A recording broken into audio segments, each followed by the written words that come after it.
Hey, it's Paul Bauer. Several years ago, if you haven't heard my story, I was given a pretty serious diagnosis that not just one of my hips had degenerated, but both of them.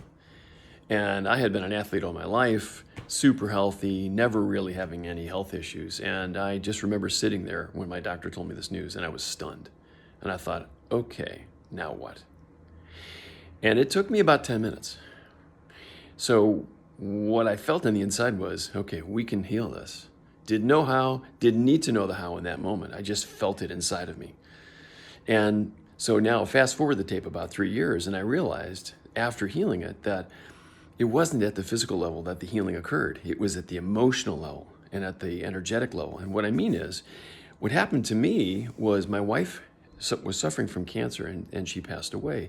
And the emotional trauma that hit me with was so deep that it actually hit me at the physical level, that it created physical symptoms, in other words, the degeneration of my hips. And what I want to share with you is how you can regenerate your mind and body from the inside, in other words, from within.